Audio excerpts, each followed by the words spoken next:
Buenos días, mi nombre es Rafael Castillo y junto a mis compañeras Casey Caldera, Lady Mar Hernández y Joanny Vega les vamos a hablar sobre los objetivos experimentales del equipo de pérdidas de energía.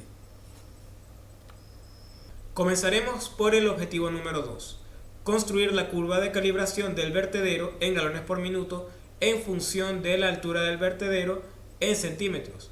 Buscar el modelo reportado por la literatura que más se ajuste al caudal experimental, presentar la desviación con dos o más modelos y finalmente encontrar las constantes C y N que generen el modelo aquí presentado con H en centímetros más exacto a partir de los datos experimentales disponibles.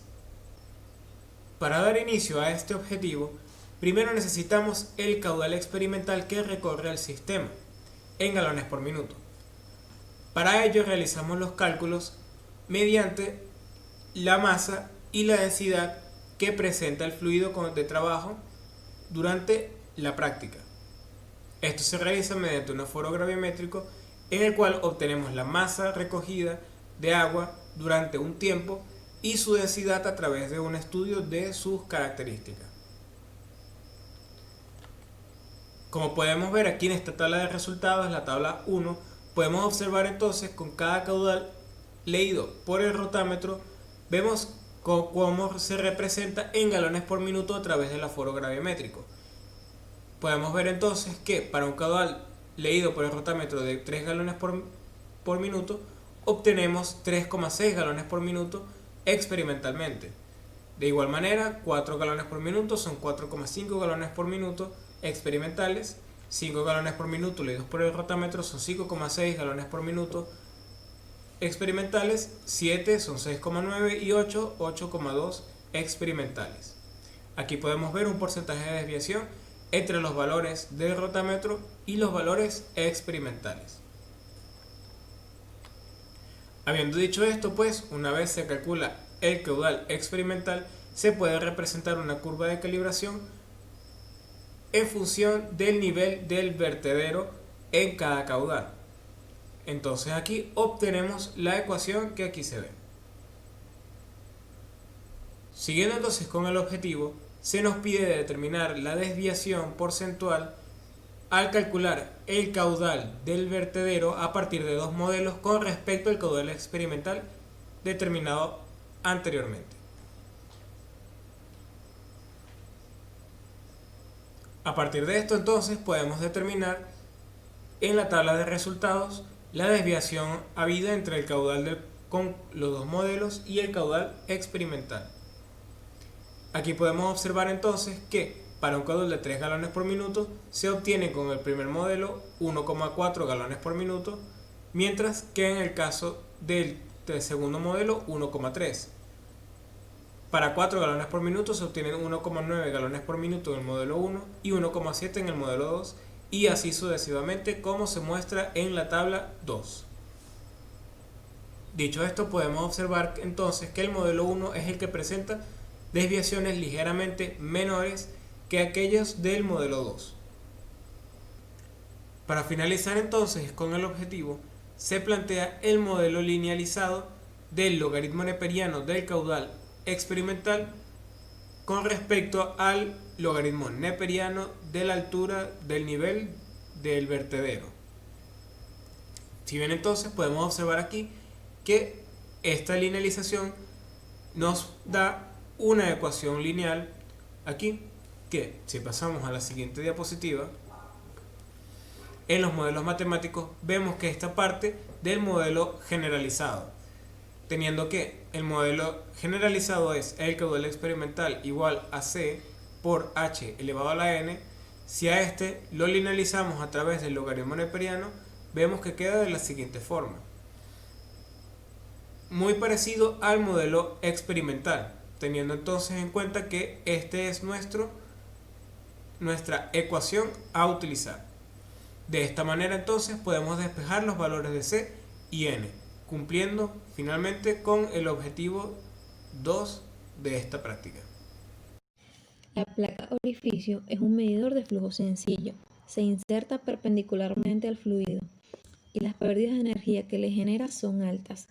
La curva de calibración de la placa orificio 2 viene dada por una serie de ecuaciones ya mencionadas anteriormente para la obtención del caudal experimental. La diferencia manométrica se obtuvo manualmente por los operarios del equipo. También se usó como modelo matemático el número de Reynolds. En esta tabla se muestran los parámetros necesarios para la realización de la curva de calibración de la placa orificio 2. Como se observa en el gráfico, la curva presenta una tendencia potencial, como debería ser de acuerdo a la bibliografía. También se aprecia que no es válida en 2 dimensiones. Esto se debe a que para los caudales estudiados, el número de Reynolds debe ser mayor a 10 a la 5, lo que hace que se tenga un coeficiente de descarga constante, por lo que se concluye que el caudal no solo depende de la diferencia manométrica, sino también del coeficiente de descarga y a su vez del número de Reynolds. Se utilizaron los siguientes modelos matemáticos: área de orificio, relación de diámetros, caída de presión manométrica, para determinar el coeficiente de descarga y el porcentaje de desviación con respecto al valor teórico. Como se aprecia en la tabla, los resultados obtenidos experimentalmente no se alejan significativamente del valor teórico, ya que presentan desviaciones considerables. Estas variaciones se deben, por una parte, a que el equipo dispone de accesorios instalados en la cercanía de la placa, y por otra, a que se afecta el tamaño de la vena contracta, por lo que no se asegura que la toma de presión sea la de cada caudal utilizado. La placa de orificio corresponde al tipo de medidor de cabezal variable, los cuales en su mayoría están diseñados para causar una caída de presión que puede ser medida y relacionada con la velocidad del flujo. Para el cálculo del siguiente objetivo, se utilizó la caída de presión permanente para obtener el porcentaje de pérdidas de presión permanente y el porcentaje de desviación respecto al valor teórico. Se presenta la siguiente tabla con los parámetros necesarios, donde podemos observar que la desviación es la misma para los distintos caudales de operación. Esto se debe a las pérdidas por fricción causadas por los remolinos o vórtices que se generan por debajo de la vena contracta. Debido a esto, la recuperación de presión en un medidor de orificio es poca. Las tuberías tienen propiedades específicas para los materiales de los cuales son fabricadas. Pueden causar mayor o menor deflexión de los fluidos y por ende una variación de la caída de presión según su material. En la siguiente tabla se observan los valores del caudal experimental y la diferencia manométrica de la tubería. Si bien una tubería de hierro galvanizado posee una rugosidad de 0,15 milímetros cuando está nueva, el equipo en estudio tiene un largo periodo de tiempo en funcionamiento, por lo que se puede asegurar que la rugosidad ha aumentado por la sedimentación de sólidos. En la gráfica se muestra la curva de calibración de una tubería de hierro galvanizado de 1 pulgada, donde se observa que por el tiempo de uso su rugosidad aumentó, lo que hace que varíen las pérdidas de energía debido a su poca área y mayor fricción del fluido. Para el objetivo número 7, el cual nos pide la construcción de una curva de calibración, para uno de los accesorios ubicado en el equipo de pérdida de energía, utilizamos la expansión por ser el grupo número 2. En este accesorio nos damos cuenta que al momento de realizar las mediciones para los diferentes caudales, como lo muestra esta tabla número 7, nos damos cuenta que las diferencias manométricas van disminuyendo. ¿Qué ocurre aquí? Como se aprecia en la curva de calibración, al fluir un fluido, valga la redundancia, de un conducto menor a un conducto mayor, como lo es en el caso de la expansión súbita, la velocidad disminuye abruptamente. Esto ocasiona o genera una gran turbulencia en la zona de vórtices, por lo que ocurre una gran cantidad de pérdida de energía. Entonces, En la curva de calibración se observa que la tendencia es lineal. Sin embargo, nosotros para el estudio que estábamos realizando se decidió descartar los dos valores restantes, ya que eran valores sospechosos. Sin embargo, con el resto de los valores pudimos dar lugar a la construcción de la curva de calibración teniendo una tendencia lineal. Se recomienda que para futuras medidas se espere un tiempo de estabilización lo suficiente para que este equipo cumpla con el requerimiento, ya que en esta ocasión se obtuvieron valores extraños y esto se lo vamos a atribuir al tiempo de estabilización, que fue muy poco y debió esperarse un poco más para que arrojaran resultados o valores un poco más lógicos. Objetivo número 8. Determinar el rango de pérdidas de energía ocasionadas por el rotámetro. Se habló en el objetivo número 2 sobre el vertedero, el cual se puede utilizar como medidor de caudal.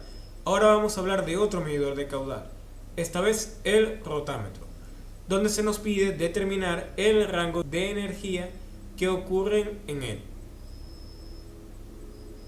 Ahora bien, para realizar esto, primero debemos hacer un balance de energía tomando como puntos de análisis la entrada y la salida del instrumento, de manera que se tiene la ecuación como se observa aquí. Ahora bien, esta ecuación se puede simplificar, ya que en el caso del cabezal de velocidad sabemos que a la entrada y a la salida vamos a tener un mismo diámetro de tubería, lo cual implica, como ya se ha dicho antes, para un mismo caudal que las velocidades van a ser iguales y el término se va a cancelar. En el caso del cabezal de altura, este puede ser considerado, ya que el rotámetro funciona de manera vertical. Sin embargo, debido a la distancia es relativamente corta, este término no va a resultar muy significativo a la hora de compararse con el cabezal de presión.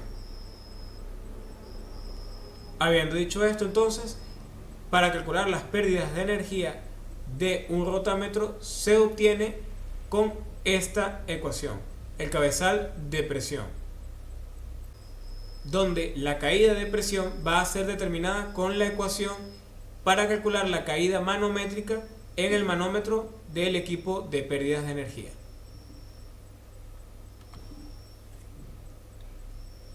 Habiendo dicho esto, entonces, pasamos a la tabla de resultados, donde podemos ver que para cada caudal se obtuvieron las pérdidas de energía presentadas en el rotámetro, siendo 0,15 la pérdida menor y 0,2 la pérdida mayor. Anotamos entonces el rango y podemos fijarnos que el rango de pérdidas de energía del rotámetro es relativamente pequeño, entre 0,15 y 0,21 metros. Esto podemos explicarlo debido a que el rotámetro primero está diseñado de manera tal que las pérdidas sean lo más mínimo posible. Esto se logra a través de varias formas. Primero, su diseño de tubería interno del rotámetro. Esto es debido a que cuando el fluido choca contra el flotador, el fluido, por supuesto, deforma su paso. Por lo tanto, la manera cónica en la que está hecha la tubería interna del rotámetro permite contrarrestar los efectos que pueda provocar el choque entre el fluido y el flotador. Además de esto, el material de que está hecho el rotámetro es bastante liso, con lo cual no existe fricción alguna que pueda permitir alguna pérdida de energía. Los codos son accesorios de forma curva que se utilizan para cambiar la dirección del fluido, y las pérdidas de energía que éste genera serán debido al cambio de dirección y en menor magnitud al efecto de fricción. Se utilizaron los siguientes modelos matemáticos: pérdida, velocidad y número de Reynolds para determinar la longitud equivalente del codo y el porcentaje de desviación respecto al valor teórico. En la tabla se observan todos estos parámetros, donde podemos notar que efectivamente la longitud equivalente del codo se encuentra desviada del valor teórico. El porcentaje de desviación puede ser producto del factor de envejecimiento, ya que para efectos de cálculos, la rugosidad absoluta utilizada corresponde a la de un codo nuevo. El objetivo número 10 nos pide graficar la caída de presión como una variación del caudal experimental para la contracción y para la expansión. En este objetivo se utilizó el siguiente modelo matemático, el cual es válido para la contracción y también es válido para la expansión. Este involucra la diferencia manométrica y el peso específico de los fluidos manométricos y de trabajo. Al tomar las medidas, las diferentes mediciones de las diferencias manométricas, nos podemos dar cuenta que hay una caída de presión en la contracción mayor que en la expansión. Esto se puede apreciar en la tabla número 10 y de mejor manera lo podemos ver en el gráfico mostrado, en cual la curva azul de comportamiento polinómico grado 2, ella muestra el comportamiento de la contracción, la cual es mayor que la de la expansión. Y esto se debe a que las caídas de presión por fricción son el resultado de dos contribuciones. La primera de ellas es la fricción correspondiente al flujo normal en una tubería y la segunda es la fricción que se superpone a lo anterior debido a la turbulencia que se genera a causa de la separación de la capa límite. Este efecto es mayor en la contracción que en la expansión. De hecho, aquí lo podemos notar. Sin embargo, hay que tomar en cuenta que este hecho ocurre para la caída de presión. El comportamiento en cuanto a las pérdidas de energía es totalmente diferente y de hecho esto lo vamos a ver o lo vamos a verificar y comprobar con el objetivo número 11. En este objetivo número 11 nos piden graficar las pérdidas de energía como una variación de caudal experimental, tanto para la expansión como para la contracción. Haciendo uso de los modelos matemáticos correspondientes, se obtuvo las diferentes caídas de presión a los diferentes caudales y también las pérdidas de energías asociadas. Recordando que las pérdidas de energía para los accesorios viene dada por la caída de presión entre el peso específico y además involucra el cabezal de velocidad. Esta velocidad se obtiene como el caudal experimental que pasa por la tubería por unidad de área, la cual se determina de esta manera. Al sustituir los valores correspondientes, se obtuvo los diferentes parámetros y estos son reflejados en la tabla número 17, en donde nos percatamos o se puede percibir que para el caudal leído, a medida que va aumentando, en la expansión también va sucediendo lo mismo. Las pérdidas van a ir aumentando gradualmente. Sin embargo, para la contracción el comportamiento difiere, como se puede apreciar en los distintos valores que se muestran. De todas formas, esto se puede verificar de mejor manera en el gráfico correspondiente, en donde nos damos cuenta que el comportamiento de la expansión va aumentando a medida que las pérdidas también lo hacen, y el comportamiento de la contracción es diferente. Esto se debe a que, es decir, la existencia de estas mayores pérdidas se da en una desaceleración más que en una aceleración del fluido. Y esto se debe a que la turbulencia que se genera en la zona de vórtice a gran escala hace que exista una caída de presión, ya que estas también dependen de las pérdidas. Es decir, a medida que disminuye la velocidad, a la vez disminuye notablemente la presión debido a las grandes pérdidas que se generan por fricción. Y esto es lo que nos indica este gráfico de pérdidas de energía respecto al caudal experimental. Se recomienda tener mucho cuidado a la hora de las tomas de las mediciones cuando se vaya a realizar este estudio, ya que esto puede contribuir a valores extraños a la hora de tomar las diferentes mediciones. Continuando con la contracción y la expansión, el objetivo número 12 nos pide determinar el coeficiente experimental de ambos accesorios y su porcentaje de desviación respecto al valor bibliográfico.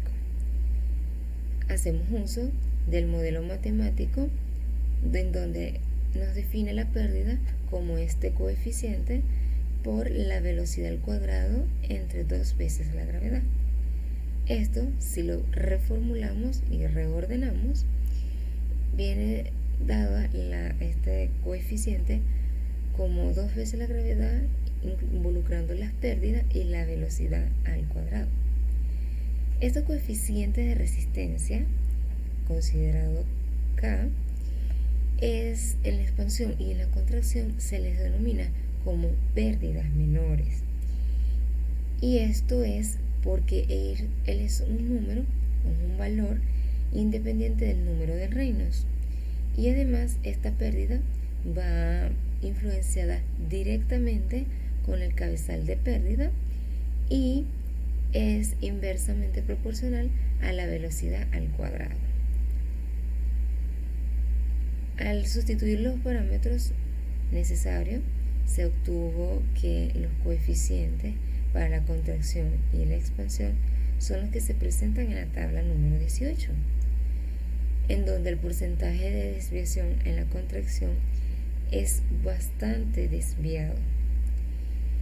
Estos porcentajes son muy elevados en ambos casos con los valores teóricos, y estas desviaciones tan significativas se atribuyen a los coeficientes citados bibliográficamente, y es porque estos accesorios, esos coeficientes en esos accesorios están dados para accesorios nuevos y limpios. El hecho de que el estudio se haya realizado en el laboratorio con accesorios que no son nuevos y que estén desgastados, esto hace que la diferencia en cuanto a los coeficientes sea grande y por ende presente tal magnitud de desviación. Objetivo número 13. Graficar las pérdidas de energía en metros en función del caudal experimental galones por minuto para 2 tuberías de igual material y diferente diámetro. Para realizar el estudio de las pérdidas de energía ocasionadas en 2 tuberías de diferente diámetro, primero debemos definir entonces un balance de energía en los puntos de entrada y de salida de la tubería. Para ello entonces nuevamente realizamos un balance de energía y definimos nuestros cabezales. Sabemos por supuesto que si la tubería no cambia de diámetro, su velocidad va a ser la misma y por lo tanto el cabezal de velocidad puede ser despreciado.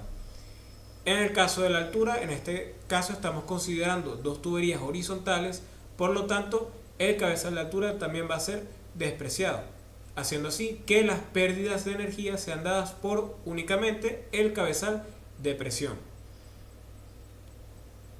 Dentro del término del cabezal de presión, la caída de presión va a ser determinada con la ecuación para calcular la caída manométrica que se ve en el manómetro diferencial del equipo de pérdidas de energía. Teniendo en cuenta entonces las anteriores ecuaciones mencionadas, podemos proceder a hacer los cálculos de pérdidas de energía, donde vamos a hacer el análisis a 2 tuberías de hierro galvanizado, una de 1 pulgada y la otra de 2 pulgadas, viendo entonces aquí los resultados de ese análisis en la tabla 13. Como podemos ver entonces están reflejadas las pérdidas de energía para cada tubería a medida que se incrementa el caudal estudiado. Si vemos entonces la gráfica, podemos ver el comportamiento que sigue cada uno. En el caso del hierro galvanizado de 1 pulgada, podemos observar que sus pérdidas de energía son mucho mayores que las de 2 pulgadas. Esto se puede concluir ¿de qué manera? Debido a que A menor diámetro, en el caso de 1 pulgada, gracias a la continuidad, a un mismo caudal se va a incrementar la velocidad. Este incremento de la velocidad va a producir mayor interacción entre las moléculas del fluido y por lo tanto mayor transferencia de energía. Además de esto, va a incrementar entonces el cabezal de presión, debido a que la caída de presión va a ser mucho más grande. Objetivo 14. Graficar las pérdidas de energía en metros como una variación del caudal experimental en galones por minuto para 3 tuberías de igual diámetro y diferente material. En este caso, hierro galvanizado, hierro negro y PVC. De acuerdo a como hemos venido trabajando con los anteriores objetivos, también en este se nos pide calcular las pérdidas de energía, pero esta vez referente al material de la tubería, a cuál material está hecho. Nuevamente, realizamos un balance de energía donde los términos de velocidad se despreciarán debido a que no hay cambio de diámetro, al igual que el cabezal de altura debido a que se trabajará en tuberías horizontales. De igual manera, entonces, las pérdidas de energía estará dado únicamente por el cabezal de presión, donde la caída de presión va a ser calculada a través de la caída manométrica del manómetro diferencial. Dicho esto, entonces, pasamos a la tabla 14, donde podemos ver las pérdidas de energía para una tubería de hierro galvanizado de 1 pulgada, de hierro negro de 1 pulgada y de PVC de 1 pulgada en función al caudal. Con esto podemos ver entonces, junto con la gráfica, que el hierro negro es el que presenta la mayor cantidad de pérdidas de energía, seguido por el hierro galvanizado de 1 pulgada y el PVC siendo el material que menos energía pierde a lo largo del sistema. Esto se puede corroborar de qué manera. El hierro negro no es más que simplemente hierro, el cual no ha sido tratado ni lijado de ninguna manera. Por lo tanto, la rugosidad que presenta el hierro negro es mucho mayor que cualquiera de los otros dos materiales. Por lo tanto, ante mayor rugosidad tenga el material, mayor serán las pérdidas de energía. Esto es debido a que se incrementa la superficie de contacto entre el fluido y la pared de la tubería, haciendo también que se obstruya el flujo de fluido y se puedan generar vórtices, lo cual provoque aún más pérdida de energía. En el caso del hierro galvanizado 1, nuevamente es un material de hierro, pero esta vez un poquito más limpio, y en el caso de PVC, que es un plástico, con lo cual resulta bastante liso y sus pérdidas son mínimas. Objetivo número 15.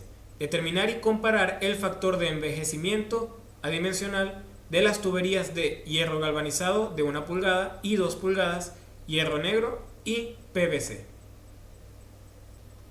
Para la realización de este objetivo, vamos entonces a calcular el factor de envejecimiento. Esto se realiza mediante una relación entre el factor de Darcy experimental y el factor de Darcy teórico. En el caso del teórico, sabemos bien que esto lo podemos obtener a través del diagrama de Moody, al cual entramos con el número de Reynolds y con la rugosidad relativa, la cual sale de la rugosidad absoluta, dependiendo de cuál sea el material que estemos viendo. En el caso del factor experimental, podemos calcular el factor de Darcy mediante el término de pérdidas mayores, con la cual tenemos un término de factor de Darcy. Podemos calcular entonces las pérdidas de cada tubería mediante su cabezal de presión. Y conociendo el cabezal de presión y por su consecuencia las pérdidas, podemos despejar entonces el factor de Darcy experimental. Y con la relación podemos obtener entonces el factor de envejecimiento, como ya se había mencionado antes. Dicho esto, entonces pasamos a la tabla de resultados, donde podemos ver reportados los factores de Darcy teóricos y experimentales para cada tubería analizada, junto con su factor de envejecimiento. Podemos notar aquí entonces que el factor de envejecimiento más elevado es el de hierro galvanizado de 2 pulgadas, debido a que su factor de Darcy experimental se aleja bastante del factor de Darcy teórico. Seguido de este valor tenemos el factor de Darcy del hierro negro, que es de 2. Nuevamente, su factor de Darcy experimental se aleja del teórico, y aquellos que poseen el menor factor de envejecimiento son el hierro galvanizado de 1 pulgada y PVC de 1 pulgada. En los procesos industriales se emplean un sinfín de número de válvulas de tamaños y formas diferentes. Las válvulas son dispositivos con características móviles que permiten abrir y cerrar la vía de circulación con el fin de prevenir o controlar el flujo de fluidos. En este objetivo número 16 se pide graficar las pérdidas de energía con una variación del caudal experimental de la válvula de globo y de la válvula de compuerta en el equipo a 2 aberturas diferentes. Estas serán 100% y 50%. Se realiza la determinación de los parámetros necesarios para la construcción del gráfico, como es la caída de presión, ecuación que ya se ha descrito anteriormente, y las pérdidas de energía asociadas por un accesorio, la cual de igual manera se ha descrito anteriormente. Al sustituir los valores correspondientes, nos arroja que las válvulas de compuerta y la válvula de globo a una abertura de 50% poseen o generan mayores pérdidas que al 100% de su abertura a medida que el caudal experimental va aumentando. Este comportamiento experimental se puede apreciar de mejor manera en el gráfico, en donde se nota o se visualiza que la válvula de globo, que vendría dada por esta curva amarilla, es al 50% de su abertura, posee mayor cantidad de pérdida que el resto de las aperturas. En cuanto a la válvula de globo, al 100%, tiene mayor pérdida que la válvula de compuerta al 50%, que viene dada por esta curva gris, y a su vez esta tiene mayor cantidad de pérdida que la válvula de compuerta al 100% de su abertura. En dicho gráfico se encuentran 4 curvas en donde se comparan las diferencias entre las aberturas y el tipo de válvula. La válvula de globo es la que se visualiza que proporciona o que genera mayor cantidad de pérdida, y esto es debido a su diseño. Ella tiene una vía de circulación en forma de S que hace que la caída de presión sea mayor que en la de compuerta.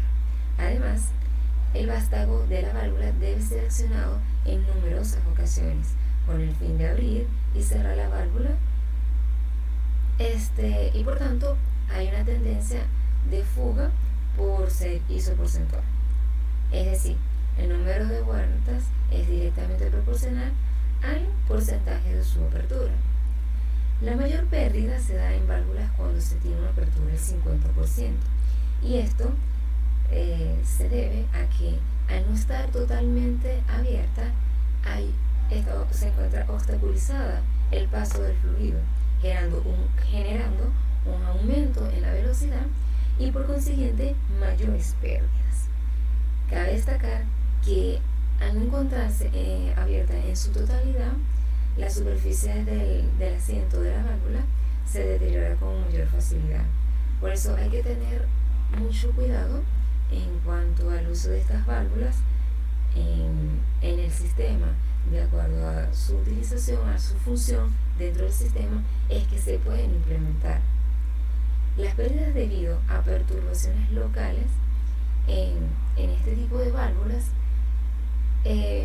vienen dadas por el cuidado también de otros equipos, ya que es preferible y es más recomendable y económico la sustitución de válvulas que de equipos más costosos, como por ejemplo un rotámetro. Sin embargo, hay que tener en cuenta estos parámetros a la hora de realizar un estudio.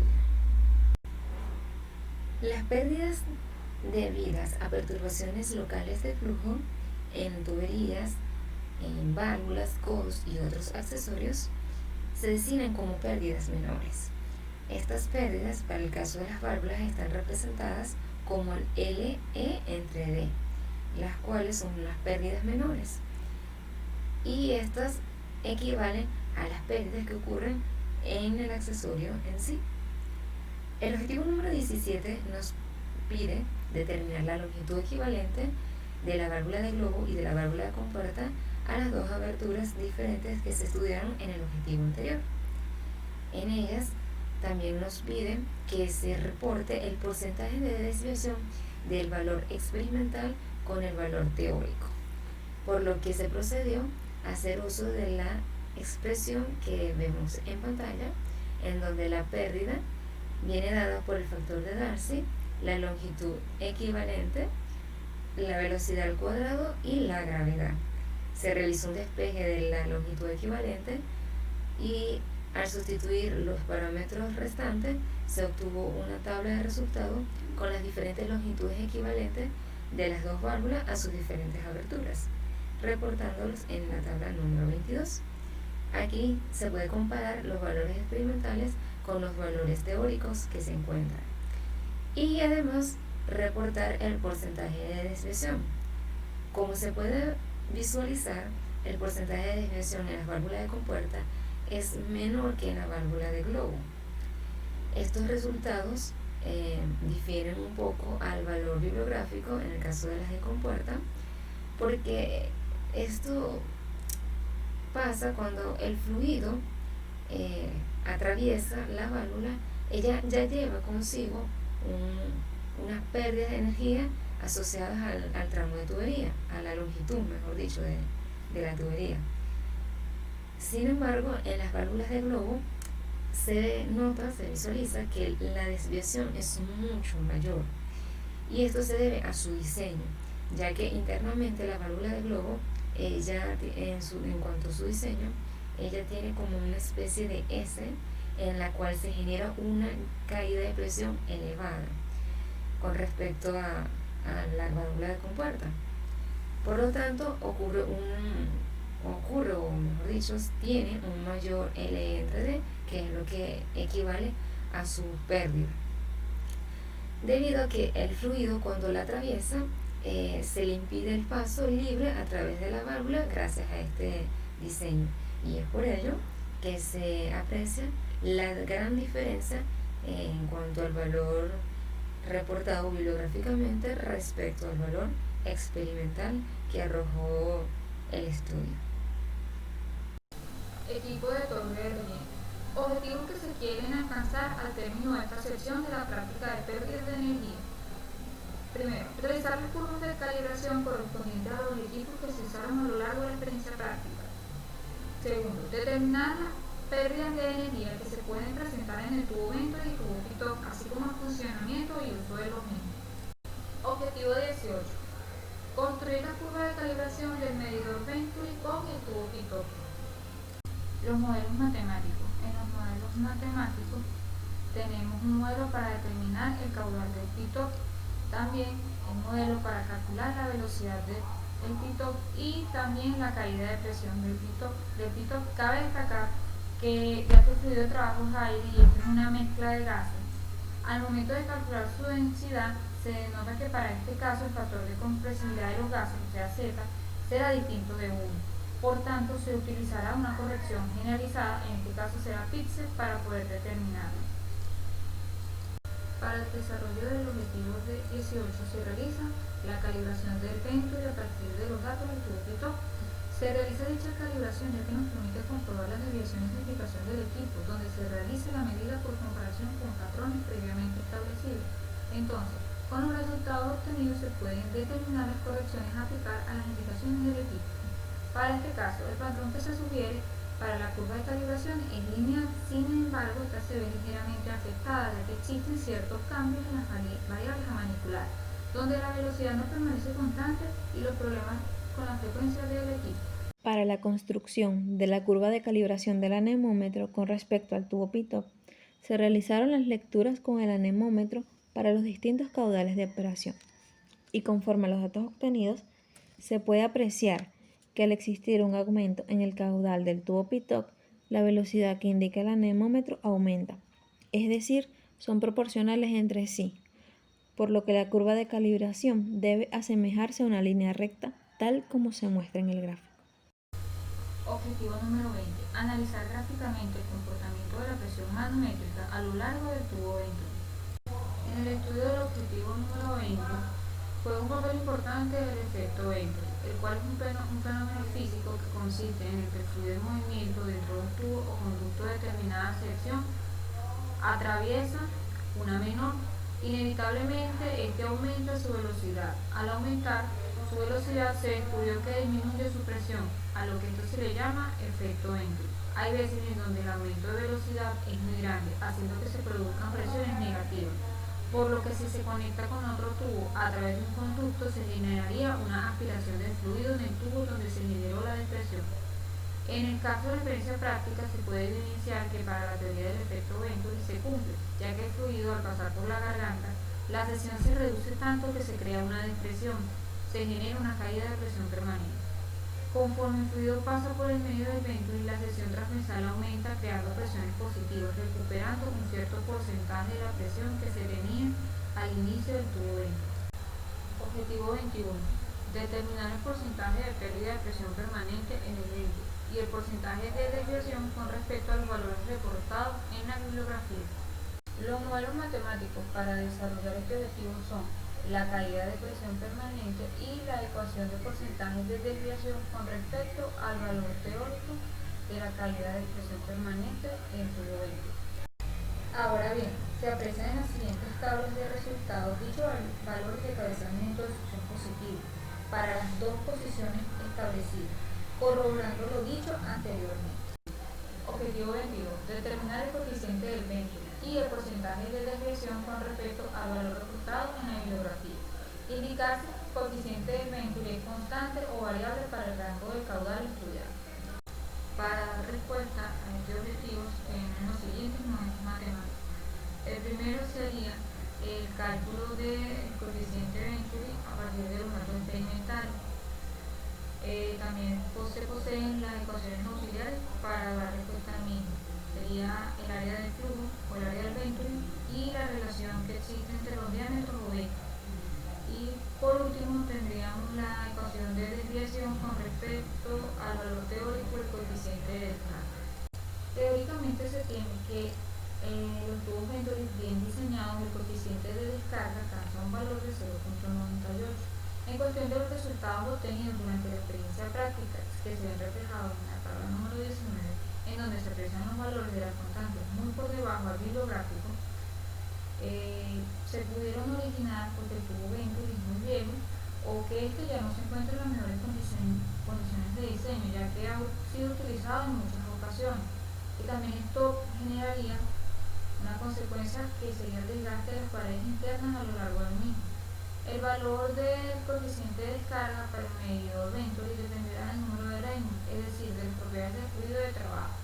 Las propiedades del aire permanecieron casi constantes, ya que el rango que se estudió fue pequeño. El valor del coeficiente de descarga se podría decir que se mantiene constante alrededor de los 0.58. Objetivo 23. Representar sobre un mismo gráfico el perfil de velocidades del flujo de aire obtenido mediante el tubo Pitot para 5 valores de velocidad del tubo ventilador. Colocar para cada caso el número de Raymonds. El objetivo 23 sugiere realizar el perfil de velocidades del flujo de aire que se obtienen a partir de las velocidades del tubo ventilador.